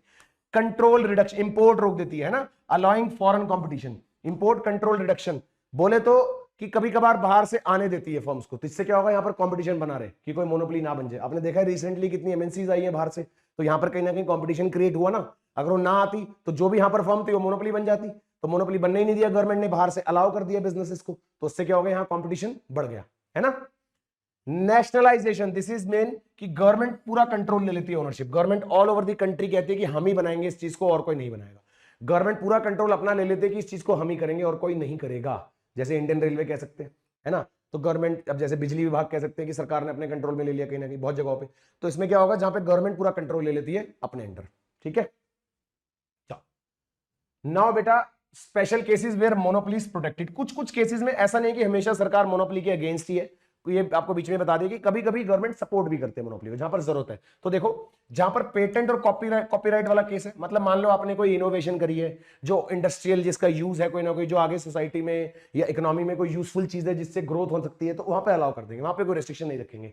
Grant exclusive right to encourage the innovation and invention, है ना, अब आपको इनोवेशन इन्वेंशन करो, उसके अंदर थोड़ा ना रोका जाएगा आपको, वो तो आपका एक आइडिया, और प्लस वो ऐसी चीज है जो आगे जाके इकोनॉमी में ग्रोथ लेके आएगी, तो वहां पर आपको मोनोपोली बना देंगे। मैंने कहा ना कभी कभी मोनोपोली बनी जाती है। नेचुरल मोनोपोली आगे देखो, one firm can produce entire output at lower cost than the multiple firms, जैसे इलेक्ट्रिसिटी गैस वाटर के केस में। तो भैया जब कोई नेचुरल मोनोपोली क्रिएट हो रही है कि उसके पास कोई ऐसी पावर है कि बाकी सबके मुकाबले वो बहुत कम कॉस्ट में प्रोड्यूस कर सकती है, तो गवर्नमेंट क्या करेगी इसमें, गवर्नमेंट करेगी ठीक है भाई बन जाओ फिर मोनोपोली, हम क्या कर सकते हैं, राइट। तो नेचुरल मोनोपोलीज देखो, government regulation prices rather than breaking them up, government क्या करने लग जाती है, उसमें प्राइसेस रेगुलेट कर देती है, उनको तोड़ती नहीं है, चलने देती है, अलाउ कर देती है, बस उसमें प्राइस रेगुलेशन बना देती है ताकि बहुत ज्यादा एक्सप्लॉयटेशन ना हो, ठीक है जी। चलो now government intervention to correct the externalities, बेटा अभी तक हमने पढ़ा है कि गवर्नमेंट मार्केट पावर को कैसे ठीक करती है, मैंने कहा था ना 4 हमने रीजंस पढ़े हैं मार्केट फेलियर के, उन्हीं चारों रीजंस में गवर्नमेंट का इंटरवेंशन समझ रहे हैं कि गवर्नमेंट आके उस जो रीजंस है जिनकी वजह से मार्केट फेलियर होता है उन रीजंस को कैसे ठीक करेगी, है ना। तो भैया कोर प्रॉब्लम है क्या, मार्केट प्रॉब्लम क्या है, प्रोड्यूसर्स और consumer consider only private cost, जो मैंने आपसे बात करी थी कि यहां पर मार्केट फेलियर हो ही क्यों रहा था एक्सटर्नैलिटीज में, कि जो भी एक पर्सन की एक्टिविटी की वजह से थर्ड पार्टी को इफेक्ट हो रहा है, चाहे पॉजिटिव हो या नेगेटिव हो, उसको आप अपनी कॉस्ट में इंक्लूड नहीं कर रहे। अब क्योंकि आप उसको अपनी कॉस्ट में इंक्लूड नहीं कर रहे, तो आप अगर नुकसान हो रहा है तो आप ज्यादा प्रोड्यूस कर रहे हो, दूसरे वाले को अगर नुकसान हो रहा है तो ओवर प्रोडक्शन हो रही है, और अगर फायदा हो रहा है तो आप कम प्रोड्यूस कर रहे हो। तब कि अगर आपको पता हो कि वो उससे आपको बेनिफिट मिलेगा, समझ रहे हो मेरी बात। अभी एग्जांपल्स आएंगे, जैसे मान लो आप ईवी व्हीकल लेते हो, इलेक्ट्रिक व्हीकल, तो गवर्नमेंट आपको सब्सिडी देती है, तो आपको एनकरेजमेंट मिलेगा, आप पोल्यूशन बचा रहे हो, है कि नहीं। आप कोई ऐसी प्लांटेशन करने लग जाते हो ट्रीज की, तो गवर्नमेंट उसके अंदर आपको हेल्प कर रही है, तो प्रोडक्शन में भी हेल्प कर रही है। तो आप समझ रहे हो कि बेनिफिट को भी अगर आपको दे दिया जाए तो आप उसकी ज्यादा प्रोडक्शन करेंगे, तो अंडर प्रोडक्शन की प्रॉब्लम सॉल्व हो जाएगी। और अगर आप ओवर प्रोडक्शन कर रहे हैं जिससे दूसरों को नुकसान हो रहा है, और गवर्नमेंट आके उसके अंदर रेस्ट्रिक्शंस लगा दे या आपकी कॉस्ट में इंक्लूड करना शुरू कर दे उन कॉस्ट को, तो आप कंट्रोल कर लोगे, तो ओवर प्रोडक्शन की प्रॉब्लम सॉल्व हो जाएगी, राइट। तो ये सब है इसके अंदर। देखो प्रॉब्लम क्या है कि प्रोड्यूसर्स या कंज्यूमर अपने बेनिफिट या कॉस्ट को अपनी प्राइवेट कॉस्ट में इंक्लूड नहीं करते। नीड क्या है, social returns maximise and social cost minimised.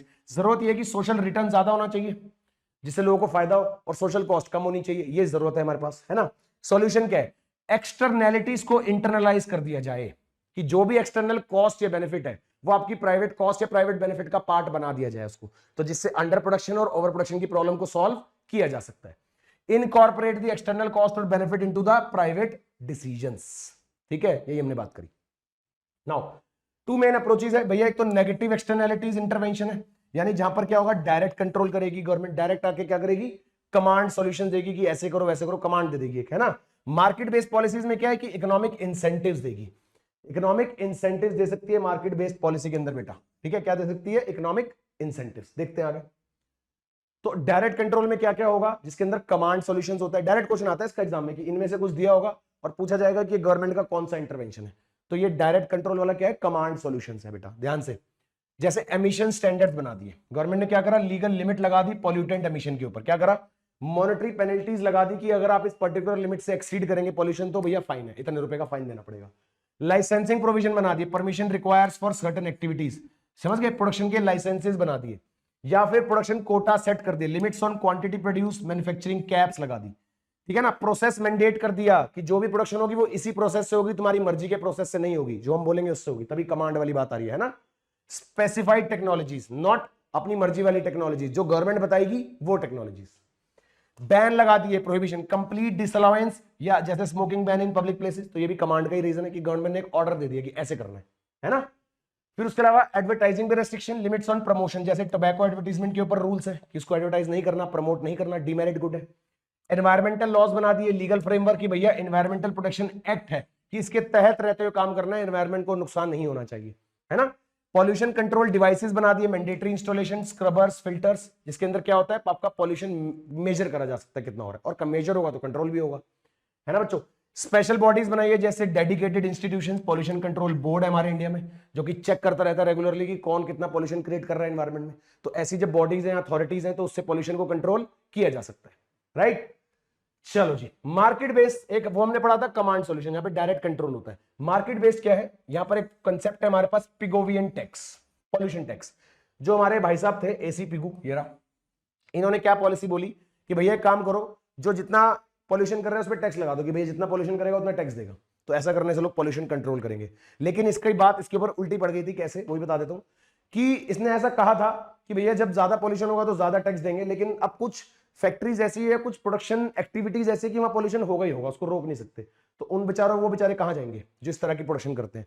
तो उन्होंने क्या करा, फिर देश छोड़ दिया, मतलब एक तरीके से देश में प्रोडक्शन करनी बंद कर दी, वो जाके दूसरे कंट्री में प्रोडक्शन करने लग गए जहां पर कम टैक्स है या जहां पर नहीं है। तो इससे क्या हुआ, हमारी कंट्री की चीजें वहां जानी शुरू हो गई, तो नुकसान हो गया उल्टा। प्लस वो कंपनीज या वो बिजनेसेस जहां पर कंज्यूमर की डिमांड इन इलास्टिक है, ध्यान से सुनेंगे बेटा, सारी बातें दिखाऊंगा अभी, जहां पर कंज्यूमर की डिमांड इन इलास्टिक है, कि उनको पता है कि उनका प्रोडक्ट कैसा है कि अगर वो अपने प्रोडक्ट के थोड़े प्राइसेस बढ़ा भी देंगे तो भी कोई फर्क नहीं पड़ेगा, कंज्यूमर ले ही लेगा। तो ऐसे केस में जब सरकार ने उन पे टैक्स लगाया तो टैक्स का बर्डन उठा के उन्होंने कंज्यूमर पे शिफ्ट कर दिया, समझ गए। प्रोडक्ट था 10 रुपए का मार्केट में, सरकार ने 5 का टैक्स लगाया तो उन्हें प्रोडक्ट ही 15 रुपए का कर दिया, उन्होंने अपने प्रोडक्ट को ही 15 रुपए का कर दिया, यानी वो जो 5 रुपए का टैक्स था वो भी कंज्यूमर से ही लिया और सरकार को दे दिया। अब अपना कर रहे हैं मजेदार पॉल्यूशन, तो कहां कंट्रोल हुआ, पॉल्यूशन नहीं हुआ, तो इसकी पॉलिसी फेल भी हो गई थी, है ना। देखते हैं प्रिंसिपल क्या था इसका, पॉल्यूटर विल पे, जो पॉल्यूशन करेगा वो पे करेगा। मैकेनिज्म कैसे था, tax based on amount of pollution produced, कि जो भी पॉल्यूशन प्रोड्यूस होगा उस पे पे करना पड़ेगा। इफेक्ट क्या होगा? Increase private cost, decreases the quantity demanded and reduces the output of the good, creating negative externality. ये इसका आइडिया था कि ऐसा करने से क्या होगा, नेगेटिव एक्सटर्नैलिटी को कंट्रोल किया जा सकता है, राइट। पर देखते हैं, लेकिन प्रॉब्लम क्या थी? पहला तो डिफिकल्ट टू डिटरमाइन, पहला तो भैया ये था कि इसको मॉनिटर करना ही मुश्किल था। कैसे मॉनिटर करा जाएगा? क्या हर जगह जाके देखा जाएगा बैठ के कौन कितना पॉल्यूशन कर रहा है, राइट। कॉस्टली एडमिनिस्ट्रेटिव सिस्टम है, कॉस्ट लगानी पड़ेगी, इंस्पेक्टर अपॉइंट करने पड़ेंगे, डिपार्टमेंट अपॉइंट करना पड़ेगा, पूरा डिवाइसेस लगाने पड़ेंगे, बहुत कुछ होगा। इनइलास्टिक डिमांड वाला issue, if the firm is inelastic, tax burden पूरा शिफ्ट हो जाएगा कंज्यूमर पे, हायर प्राइसेस हो जाएंगे, यानी रॉन्ग प्राइस वाली प्रॉब्लम और आ जाएगी, है ना। Negative consequence may affect the employment and investment, firms may shift to the countries with lower taxes. तो सारी इंप्लॉयमेंट और इन्वेस्टमेंट कहां शिफ्ट हो सकती है? वहां जहां पर टैक्सेस कम है बेटा, समझिए मेरी बात को। तो इसलिए इसके अंदर फेलियर भी था। नाउ ट्रेडेबल, ये दूसरा एक और सॉल्यूशन था मार्केट बेस्ड स्ट्रेटजी के अंदर। ये काम करो, कैप एंड ट्रेड कर दो, यानी कि क्या कर दो? ट्रेडेबल एमिशन परमिट दे दो, कि भैया एक लिमिट दे दो कि इतना मैक्सिमम परमिसिबल अमाउंट है, कि फॉर एग्जांपल 10,000 यूनिट्स का आप पॉल्यूशन कर सकते हो, अलाउड है, परमिट दे दो इतना करने का। लेकिन अब होगा क्या? आपका पॉल्यूशन हुआ 2,000 यूनिट्स का, समझ गए? जो आपकी फैक्ट्री से पॉल्यूशन हुआ बिजनेस से, वो 2,000 यूनिट का हो रहा है, तो 8,000 यूनिट आप अभी भी कर सकते हो। लेकिन यहां पर आपके पास अपॉर्चुनिटी कॉस्ट आ गई, यानी दो अल्टरनेटिव्स आ गए कि आप उस बचे हुए यूनिट्स का, जितने का पॉल्यूशन करना आपको अलाउड है, उस परमिट को आप किसी और को बेच भी सकते हो। किसी और फैक्ट्री को जरूरत है मान लो, तो वो आपसे उस परमिट को खरीद लेगी। Getting the point? तो ये क्या था? कैप एंड ट्रेड, कि पहले तो कैप लगा दी कि इतना पॉल्यूशन कर सकते हो, और उसके अंदर आपका जो भी बचा हुआ परमिट होगा आप उसको किसी और को बेच भी सकते हो। तो देखते हैं, tradable permit, licence allowed company to release a unit of pollution, cap लगा दी, fix total number of permit that is total legal pollution limit लगा दी।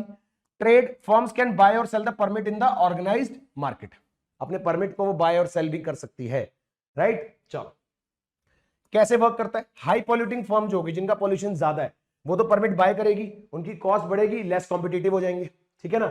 लेकिन जो लो पॉल्यूटिंग फर्म्स है, वो सरप्लस परमिट को बेच सकती है, रेवेन्यू इंक्रीज होगा, ज्यादा कंपटीशन होगा। तो दोनों के लिए आगे सिचुएशन देखो जी। Permit creates opportunity cost for the pollution, की या तो पॉल्यूशन करके अपनी प्रोडक्शन एक्टिविटी है वो कंटिन्यू कर लो, या उस पॉल्यूशन परमिट को किसी को बेच दो। तो एक अपॉर्चुनिटी कॉस्ट का कंसेप्ट आ गया। Each unit of pollution requires either buying the permit और forwarding the revenue from the selling permit. या तो आप बाय कर लो परमिट को, या फिर आप अपना रेवेन्यू जो उस परमिट को सेल करने से आ सकता है वो छोड़ दो। तो एक opportunity cost. Substantial fines for exceeding the permit limits, भैया जो परमिट लिमिट्स है, जितने का लाइसेंस है आपके पास, जितने का परमिट है उतने तक ही कर सकते हो, उससे ज्यादा करेंगे तो टैक्स है, फिर उससे ज्यादा होगा तो आपको पे करना पड़ेगा, राइट। समझ आई बात? लेकिन अब एग्जांपल देखते हैं इंडिया में बेटा, ये आपको एज इट इज लर्न करने में आपको दिखा दूंगा बस लिस्ट, जिसके अंदर क्या है, जैसे स्कीम्स और मैकेनिज्म दिए हुए, कुछ परफॉर्म आर्चिप ट्रेड जिसमें एनर्जी एफिशिएंसी ट्रेडिंग है, कार्बन टैक्स है जिसके अंदर लेस सेस लगाया जाता है कोल पे, लिग्नाइट, पीट नाउ रिप्लेस्ड। तो बेटा ये क्या है, कुछ केसेस है जिनको आप एज इट इज स्क्रीनशॉट लेके रीड कर सकते हो, ये एग्जांपल्स है, ठीक है ना। एग्जाम में बिल्कुल कम चांसेस है इसके आने के, पर फिर भी देख सकते हैं, बाय चांस आपको कोई दे दे और पूछ ले कि किसका एग्जांपल है, तो इसलिए पता होना चाहिए, ठीक है ना। इसमें कुछ समझाने वाला नहीं है, these are just the examples, इनको एज इट इज देखना आपको बेटा, ठीक है। ये लिया स्क्रीनशॉट, बहुत ही बढ़िया। चलो एडवांटेज क्या है, कैप एंड ट्रेड से फायदा क्या हुआ? तो एडमिनिस्ट्रेटिवली चीप है as compare to Pigovian tax, थोड़ा चीप लगा, है ना, simple to implement, clear the upper limit, cap set the maximum pollution. और मेन प्रॉब्लम जो थी वो सॉल्व हुई थोड़ी सी, कि भैया पॉल्यूशन लिमिट में हो गया, हमें पॉल्यूशन पे लिमिट लगानी थी ना, तो वो थोड़ा सॉल्व हो गया। कॉस्ट इफेक्टिव है एज कंपेयर टू हमारा जो वो था कौन सा, पिगोवियन टैक्स, उसके मुकाबले तो थोड़ा सस्ता है, उतना कॉस्ट नहीं लग रहा था इसमें। इंसेंटिव क्रिएट हो रहा है इसमें, firms motivated to reduce the pollution, lowest cost तो बता दिया, तो फर्म को एक इंसेंटिव भी मिल रहा है पॉल्यूशन कम करने, भाई पॉल्यूशन कम करेंगे तो जितना पॉल्यूशन कम होगा उतना परमिट ज्यादा अमाउंट का बिक जाएगा, है ना। डिसएडवांटेज क्या था, firms with inelastic demand can shift, इसमें भी वाली प्रॉब्लम तो अराइज हो ही गई, कौन सी वाली, कि जो बिजनेसेस की डिमांड मार्केट में इनइलास्टिक थी उनको फर्क नहीं पड़ रहा था, वो कह रहे थे जो भी हमारे पास एक्स्ट्रा बर्डन आएगा वो हम शिफ्ट कर देंगे कंज्यूमर पे, तो उनके लिए ज्यादा परेशानी वाली बात नहीं हुई, है ना। चलो नाउ वो तो था negative. Intervention for positive externalities, यहां पर गवर्नमेंट ये कहती है कि अगर बाहर में किसी लोगों को फायदा हो रहा है तो उस फायदे को लोगों तक, जिसकी वजह से वो फायदा हुआ है वहां तक पहुंचाया जाए।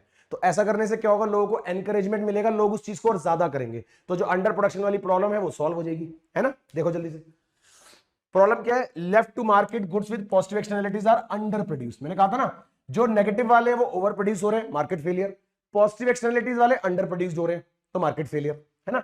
तो गवर्नमेंट इंटरवेंशन फॉर पॉजिटिव क्या है देखते हैं। सबसे पहले corrective subsidies to producers, government pays the part of production cost that is to increase the supply, जैसे फर्टिलाइजर पे सब्सिडी दे दी तो अब एनकरेजमेंट मिलेगा ना फार्मर्स को, ज्यादा प्रोडक्शन करेंगे। Corrective subsidies to the consumer, government subsidise the consumption, increased demand, government ने क्या कर दिया, कंजम्पशन को सब्सिडाइज कर दिया, उससे डिमांड बढ़ेगी। एजुकेशन फी सब्सिडी है ना, गवर्नमेंट डायरेक्ट प्रोडक्शन करने लग जाए, government enters as a producer, तो पब्लिक एजुकेशन बढ़ेगी, हेल्थ केयर बढ़ेगा, फंडामेंटल रिसर्च बढ़ेगी, तो ओवर प्रोडक्शन हो जाएगी। ठीक है जी, तो जिन जिन चीजों से फायदा होता है गवर्नमेंट इनको क्या कर रही है, यहां पर एनकरेज कर रही है, बढ़ावा दे रही है। Direct environmental production, government creates environmental quality, ठीक है ना, afforestation, reforestation, water body production, sewage treatment, toxic water site cleaning, तो ये सब अगर गवर्नमेंट कर रही है तो क्या होगा, लोगों को फायदा होगा, पॉजिटिव एक्सटर्नलिटीज और ज्यादा होंगी, अंडर प्रोडक्शन की प्रॉब्लम सॉल्व होगी। ठीक है, चलो now government intervention in case of merit goods. Merit goods समझते हो बेटा, मेरिट गुड्स वो है जो कि सोशली डिजायरेबल है, जो अच्छे गुड्स है, लोगों के लिए बेनिफिशियल गुड्स हैं, लोगों को फायदा मिलता है उनसे, as compare to demerit goods, जिनसे जो सोशली अनडिजायरेबल है, जिनसे लोगों को नुकसान ज्यादा होता है, फायदा कम होता है। ठीक है, फायदा होता ही नहीं है मान लेते हैं। तो देखो जी, मेरिट गुड्स क्या है definition, goods that have substantial positive externalities and are socially desirable, socially acceptable. Market outcome क्या होगा, under produced and under consumed by the market mechanism, जो हमारे मार्केट आउटकम इसके अंदर क्या है कि वो कम प्रोड्यूस होते हैं या कम कंज्यूम होते हैं। मेरिट गुड्स यानी कि कम प्रोड्यूस होते हैं और कम ही कंज्यूम होते हैं, जिसकी वजह से मार्केट फेलियर होता है। रिजल्ट क्या होता है, सोशल वेलफेयर मैक्सिमाइज नहीं हो पाता, मार्केट फेलियर। तो मेरिट गुड्स में दिक्कत है ना। तो एग्जांपल देखेंगे, education, health, welfare services, housing, public amenities, culture, ये आप देख सकते हैं बेटा, ये सारे के सारे वो एग्जांपल्स हैं जो मेरिट गुड्स के और कहीं ना कहीं अंडर प्रोड्यूस होते हैं, जितनी इकोनॉमी में रिक्वायरमेंट है उतना प्रोड्यूस नहीं होते। राइट, चलो गवर्नमेंट इंटरवेंशन कैसे, गवर्नमेंट कैसे इनको बढ़ावा देती है, तो रेगुलेशंस बना सकती है, यानी डिटरमाइनिंग हाउ प्राइस एक्टिविटी में बी कंडक्टेड, जैसे एजुकेशन करिकुलम स्टैंडर्ड्स, एजुकेशन के करिकुलम स्टैंडर्ड्स हो सकते हैं, सब्सिडीज हो सकती है, financial support to reduce the cost, यानी fee subsidies, text book subsidies की फॉर्म में बेनिफिट दे रहे हैं ताकि जो मेरिट गुड्स है वो ज्यादा बने। गवर्नमेंट डायरेक्ट प्रोविजन, गवर्नमेंट खुद ही आ जाती है बीच में, मार्केट में उतर जाती है, स्कूल्स और पब्लिक हॉस्पिटल देखे ना, गवर्नमेंट स्कूल्स, गवर्नमेंट हॉस्पिटल, तो गवर्नमेंट करती तो है अपनी तरफ से। मिक्स्ड प्रोविजन, यानी कि combination of government and market provision, कि कर तो प्राइवेट सेक्टर ही रहे पर गवर्नमेंट उसके अंदर कहीं ना कहीं सपोर्ट कर रहा होता है ना। PPP in education and health care, ये क्या है, गवर्नमेंट अपना सपोर्ट करती है, किसमें, प्राइवेट सेक्टर्स को एक तरीके से सपोर्ट प्रोवाइड करती है कि लोगों तक मैक्सिमम बेनिफिट पहुंच सके। ठीक है जी। कंपलसरी कंजम्पशन, जैसे मैंडेटरी, जैसे फॉर एग्जांपल हमारा हेलमेट का यूज, सीट बेल्ट लॉस, ये क्या है, ये ज्यादा होना चाहिए, तो इसमें गवर्नमेंट यहां पर कंपलसरी कंजम्पशन कर देती है, फाइन्स लगा देती है कि अगर नहीं करोगे तो फाइन है, जबकि इससे फायदा किसका है, फायदा तो अपना ही है ना। फ्री प्रोविजन कर देती है, making goods completely free at a point of consumption, जैसे free hospital treatment, free education, तो ये ऐसा कर देती है गवर्नमेंट की भाई लोगों को कंज्यूम करना ही पड़ेगा, अब तो लोग करेंगे। ठीक है ना। की एग्जांपल्स ऑफ कंपलसरी कंजम्पशन में देखो भैया, राइट, जो बच्चों की एजुकेशन गवर्नमेंट ने फ्री कर रखी है, 6 से 14 साल तक के बच्चों के लिए right to education of free compulsory education, compulsory immunisation, अगर कोई बीमारी होती है तो भैया कंटेजियस डिजीज है तो कंपलसरी इम्यूनाइजेशन है, लेनी पड़ेगी, नहीं तो दूसरों को नुकसान होगा, है ना। कोविड-19 का ट्रीटमेंट मैंडेटरी है, पकड़ के जबरदस्ती कर देगी, देखा है ना, लोगों को आइसोलेट कर देती थी पकड़ के जबरदस्ती, तो गवर्नमेंट क्या करती है, कंपलसरी करती है, तो करना ही पड़ेगा, नहीं तो दूसरों को नुकसान होगा। हेलमेट और सीट बेल्ट हमने पढ़ लिया, मैंडेटरी यूज कर देती है, चलान होता है ना भाई, हेलमेट मत लगाओ, सीट बेल्ट मत लगाओ, चलान हो जाता है, तो वो किस लिए, ताकि लोग उस डर से उस चीज को यूज करें, है ना, that's why. Now government intervention in case of demerit goods, अब डीमेरिट गुड्स हम ये मानते हैं कि ये ओवर प्रोड्यूस होते हैं बेटा, जैसे हमने माना कि हमारे मेरिट गुड्स जो है वो अंडर प्रोड्यूस्ड होते हैं, वैसे ही हम बोल रहे हैं कि डीमेरिट गुड्स जो है वो ओवर प्रोड्यूस होते हैं, यानी ज्यादा प्रोड्यूस होते हैं, है ना। डीमेरिट गुड्स की definition, goods that are socially undesirable with significant negative externalities, मतलब इससे नुकसान ज्यादा होता है सोसाइटी में, अनडिजायरेबल गुड्स है ना। Market outcome, over production and over consume, ज्यादा ही प्रोड्यूस हो रहे हैं, ज्यादा ही कंज्यूम हो रहे हैं, दिक्कत वाली बात है। Important note, not all goods with negative externality are demerit, जैसे फॉर एग्जांपल अब कोई प्रोडक्शन वाली बात करी मैंने कि स्टील की प्रोडक्शन हो रही है, उससे पॉल्यूशन निकल रहा है, लोगों को बीमारी हो रही है, तो है तो वो गलत चीज, डीमेरिट है, लेकिन मतलब है तो वो नेगेटिव एक्सटर्नलिटी, पर क्या डीमेरिट है, नहीं, स्टील की प्रोडक्शन तो करनी पड़ेगी ना, जरूरी है। तो समटाइम्स क्या होता है, ध्यान से, कि नेगेटिव एक्सटर्नलिटी होगी पर फिर भी वो डीमेरिट गुड नहीं होगा, है ना, नेगेटिव एक्सटर्नलिटी होने के बावजूद भी डीमेरिट गुड नहीं होगा, समझ गए। स्टील प्रोडक्शन वाला एग्जांपल याद रखना। चलो एग्जांपल देखते हैं। एडिक्टिव सब्सटेंस हो सकते हैं जिनसे एडिक्शन होती है, सिगरेट्स, अल्कोहल, इंटॉक्सिकेटिंग ड्रग्स, जो कि सोशली अनडिजायरेबल है, डीमेरिट गुड्स। अनहेल्दी प्रोडक्ट्स हो सकते हैं, junk food in some context, tobacco products, junk. Socially harmful, gambling, certain addictive substances, तो ये सारे क्या है बेटा, डीमेरिट गुड्स है, जिससे खुद को भी नुकसान होता है और दूसरों को भी होता है, right. Now government intervention for demerit goods, अब गवर्नमेंट कैसे कंट्रोल करती है इनकी प्रोडक्शन कंजम्पशन को, पहला तो कंप्लीट बैन कर दो, पूरे तरीके से इलीगल कर दो, जैसे इंटॉक्सिकेटिंग ड्रग्स के ऊपर पूरी तरह से बैन है, मना है पूरा। परसुएशन यानी कि नेगेटिव एडवर्टीजमेंट कैंपेन, जैसे कि anti smoking ads, tobacco kills warning, सब जगह लिखा होता है ना, तो इस तरह की एडवर्टीजमेंट कैंपेन्स, ताकि लोगों को पता लगे कि ये गलत चीज है। एडवर्टाइजमेंट पे प्रोहिबिशन की जो ऐसी एडवर्टाइजमेंट जो उनको प्रमोट कर रही है उसको रोका जाए, है ना। Banning promotion of demerit goods, no tobacco ads on TV, पूरी तरह से बैन है। Access restriction, limiting access specially to the vulnerable groups, जैसे आपने देखा होगा no sale to the minors, तो माइनर्स के लिए अवेलेबल नहीं है, तो इसलिए ऐसे करके कंट्रोल कर सकती है। अच्छा, कई बच्चों के माइंड में क्वेश्चन आता है कि सर ऐसे भी इतना ही दिक्कत है तो उनको पूरी तरह से क्यों नहीं हटा देते? भैया सरकार के पास मेजर रेवेन्यू इन्हीं से आ रहा है, सरकार के पास मेजर रेवेन्यू ही इन्हीं से आ रहा है। अगर ये कंप्लीटली बंद हो जाएंगे तो सरकार ठप हो जाएगी भैया। सरकार का, हमारी कंट्री का मेजर रेवेन्यू ही इन्हीं चीजों से जनरेट हो रहा है, इसी वजह से इनको कंप्लीटली बंद नहीं कर सकते, राइट। चलो जी, स्पेशल रिस्ट्रिक्शन यानी कि limiting the where goods can be used और सोल्ड, जैसे आपने देखा होगा कि अवे फ्रॉम स्कूल होता है ना, no smoking in public places, और tobacco sale is from away from school, school के आसपास नहीं, ठीक है जी। टाइम रिस्ट्रिक्शन होगी, बैनिंग सेल, जैसे नो एल्कोहल आफ्टर 10 PM, हर स्टेट के हिसाब से टाइम लिमिट लगा दी, ठीक है ना, ताकि थोड़ा कंट्रोल हो जाए। ज्यादा टैक्स लगा दिया, making goods costly and unaffordable, high GST rates on tobacco और अल्कोहल, ज्यादा जीएसटी लगा दो।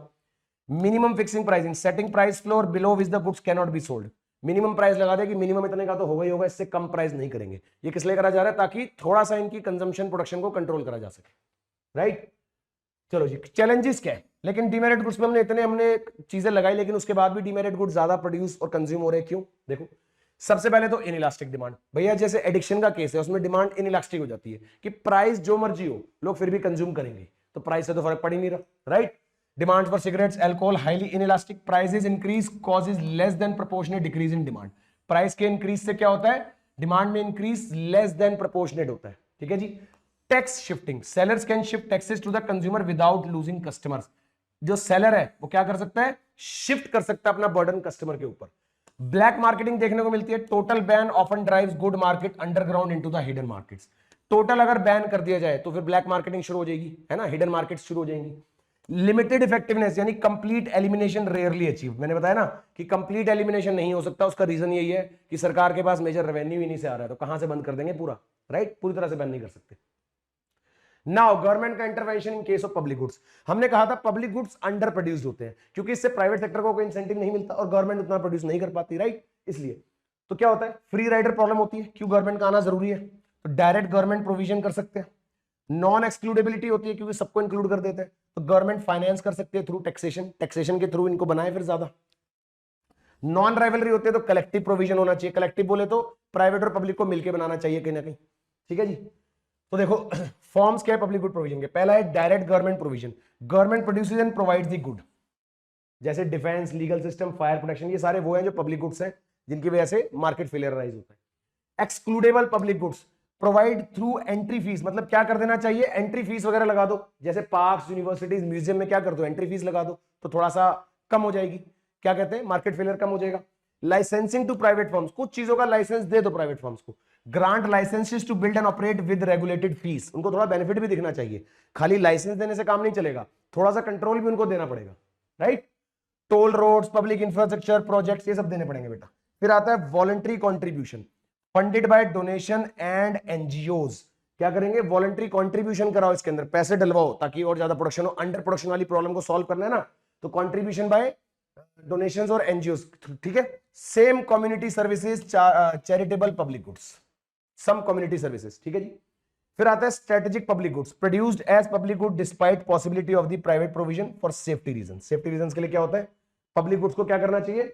प्राइवेट प्रोविजन से थोड़ा सा बचाना भी चाहिए, provided as public good despite, मतलब कुछ केसेस में तो पब्लिक गुड अपने पास ही रखे कंट्रोल, क्योंकि सेफ्टी रीजंस भी है ना, जैसे ड्रग अप्रूवल, एटॉमिक एनर्जी, ये हम नहीं दे सकते प्राइवेट को, ये तो गवर्नमेंट को अपने पास ही रखने पड़ेंगे कंट्रोल, है ना, ये नहीं दे पाएगी। फिर उसके बाद आता है बेटा प्राइस इंटरवेंशन, याद है मैंने बताया था थोड़ा सा पहले चैप्टर्स में, माइक्रो में बताया था कि प्राइस फ्लोर होता है जहां पर हम मिनिमम प्राइस सेट करते हैं कि कम से कम इतना प्राइस तो होगा ही होगा, इससे कम नहीं होगा। दूसरा है प्राइस सीलिंग, जहां पर हम मैक्सिमम प्राइस सेट कर देते हैं कि ये प्राइस होगा मैक्सिमम, इससे नीचे नहीं जाएगा, कम से कम इतना प्राइस तो होगा, ऊपर रहेगा कि मतलब ये रहेगा मैक्सिमम प्राइस, इससे ऊपर नहीं जाएगा, नीचे जितना मर्जी हो सकता है। Similarly minimum price, price floor किसके लिए होता है? मिनिमम वेजेस सेट करने के लिए, आएगा अभी आगे, मिनिमम वेजेस के लिए हो सकता है, या फिर किसके लिए हो सकता है? मिनिमम वेजेस के लिए। चलो प्राइस सीलिंग किसके लिए हो सकता है? रेंट कंट्रोल के लिए, रेंट कंट्रोल जैसी एक्टिविटीज के लिए कि जहां पर पे करने वाले को ज्यादा लग रहा है तो मैक्सिमम प्राइस सेट कर दिया, ये रिसीव करने वालों को कम लग रहा है तो उनके लिए मिनिमम प्राइस सेट कर दिया। एमएसपी हो सकता है फार्मर्स के लिए, है ना, मिनिमम सपोर्ट प्राइस हो सकता है कि नहीं। तो देखो प्राइस फ्लोर क्या है, legal minimum price the buyers are required to pay, purpose क्या है, प्रोटेक्टिंग द प्रोड्यूसर्स और sellers. Example minimum support price, minimum wages, बता दिए मैंने। मिनिमम सपोर्ट प्राइस क्या होता है, guarantee steady and assured income to the farmer, farmer को बोल देते भैया कि तुम्हें कहीं से तुम्हारा क्रॉप बिके ना बिके हम ले लेंगे इतने प्राइस पे, तो एक सपोर्ट हो गया ना। मैकेनिज्म कैसे, government procures crop and set support prices, ठीक है जी, गवर्नमेंट सेट करती है सपोर्ट प्राइसेस को। Applicable to many agricultural crops के ऊपर होता है, पर्पस क्या है, protect the farmers from extreme price fluctuation से बचाने के लिए, ऐसा ना हो मार्केट में बहुत ज्यादा प्राइस फ्लक्चुएशन हो जाए और फार्मर को कुछ मिले ना, तो सरकार क्या करती है अपनी तरफ से मिनिमम सपोर्ट प्राइस दे देते हैं कि भैया इतना तो होगा ही, हम देंगे इतना, ठीक है जी। प्राइस सेलिंग बोले तो legal maximum price seller can charge, purpose क्या है, protect consumers and ensures affordability. Example rent control essential commodities during scarcity, तो यहां पर काम करता है प्राइस सेलिंग, जहां पर पे करने वालों को ज्यादा लग रहा है तो गवर्नमेंट क्या करती है, मैक्सिमम प्राइस सेट कर देती है, ठीक है जी। चलो जी, प्राइस सेलिंग का एग्जांपल है essential commodities during scarcity, maximum price set for good, और हाउसिंग के केस में रेंट कंट्रोल, एसेंशियल गुड्स के केस में प्राइस कैप्स ड्यूरिंग इमरजेंसीज के केस में ऐसा ना हो कि बहुत ज्यादा प्राइस हो जाए तो गवर्नमेंट प्राइस सेलिंग लगा देते कि बस इससे ऊपर नहीं जाएगा प्राइस, तो इन केसेस में प्राइस सेलिंग होता है, सिंपल। बफर स्टॉक भी कर सकती है सरकार, बफर स्टॉक के केस में क्या है, government maintain the stock to stabilise the prices, भैया जब अच्छा हार्वेस्ट होगा, अच्छी क्रॉप उगेगी तो सरकार अपने पास एक्स्ट्रा स्टॉक रख लेती है कि कल को जब हार्वेस्ट में कमी आए, कुछ आए, तो सरकार उस बफर स्टॉक को रिलीज कर दे ताकि कोई ब्लैक मार्केटिंग ना कर सके, प्राइसेस ज्यादा चार्ज ना कर सके, राइट। तो purchase from market during good harvest and release during shortage, purpose क्या है, ensure the price stability and distribution, कि प्राइस की स्टेबिलिटी बनी रहे, कोई चोरी चकारी ना करे, कोई ब्लैक मार्केटिंग ना करे, है ना, इसलिए। Now government intervention for correcting the information failure, जो हमने बात करी कि इनकंप्लीट इंफॉर्मेशन होने की वजह से भी मार्केट फेलियर होता है, वहां पर गवर्नमेंट कैसे काम करती है। Information asymmetry leads to market failure, पता है हमें, adverse selection, moral hazard, importance of information for rational choices होना चाहिए, कंज्यूमर नीड एक्यूरेट इंफॉर्मेशन ताकि उसके साथ ना हो गलत, protection from misinformation, deliberate false claims by the sellers, जानबूझ के सेलर गलत क्लेम करता है, अरे एक नंबर गाड़ी है मैडम लेके देखो 100% गारंटी है मेरी, वो ऐसे क्लेम करते हैं कि कन्विंसिंग वे में कि बायर को भरोसा हो ही जाता है, लेकिन अल्टीमेटली वो गलत सिलेक्शन कर बैठता है, राइट।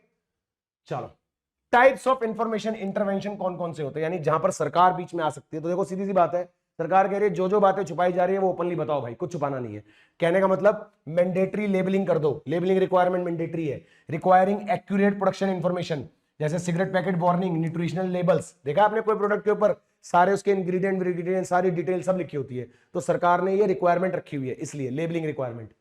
कंटेंट को डिस्क्लोज करो, है ना, पूरा इंग्रेडिएंट लिखे होते हैं जो, mandatory disclosure of ingredient composition, food ingredient, drug composition, mandatory information disclosure requiring accurate information before sale, ये सेबी वाला केस है, SEBI require accurate information for stock buyers, हर कंपनी की सेबी क्या मांगता है, कंप्लीट और करेक्ट इंफॉर्मेशन ताकि बायर के साथ कुछ गलत ना हो, इन्वेस्टर के साथ कुछ गलत ना हो, right. Price dissemination, government spreading information to improve the knowledge, यानी यहां पर गवर्नमेंट खुद ही कोई कैंपेन चला के इंफॉर्मेशन दे रही है डायरेक्ट, है ना, public awareness campaigns, health alerts, इस तरीके से।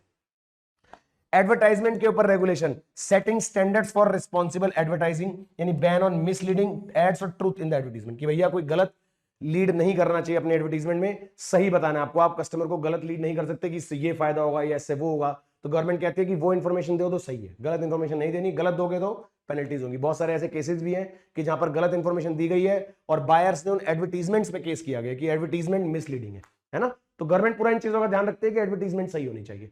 तो these are the some intervention जो गवर्नमेंट करती है बेटा, ठीक है जी। Now for equitable distribution, government चाहती है क्या हो, इक्विटेबल डिस्ट्रीब्यूशन हो, इक्विटी बनी रहे मार्केट में, तो मार्केट आउटकम में भी इनएफिशिएंट बट नॉट इक्विटेबल, कह रहे मार्केट का आउटकम एफिशिएंट तो होगा, सही है कि सही बना रहे हो, लेकिन इक्विटेबल नहीं है, तो गवर्नमेंट क्या करेगी, रीडिस्ट्रीब्यूट करेगी इनकम को अपने हिसाब से। इनकम की इनइक्वालिटी है, रिच और पुअर में ज्यादा गैप क्रिएट हो रहा है, तो गवर्नमेंट यहां पर प्रोग्रेसिव टैक्सेशन यूज करेगी, रिच के ऊपर ज्यादा टैक्स लगा देगी और उससे लेके क्या करेगी, पुअर को दे देगी, है ना, पुअर तक रिसोर्सेज पहुंचा देगी, तो थोड़ा गैप कम हो जाएगा।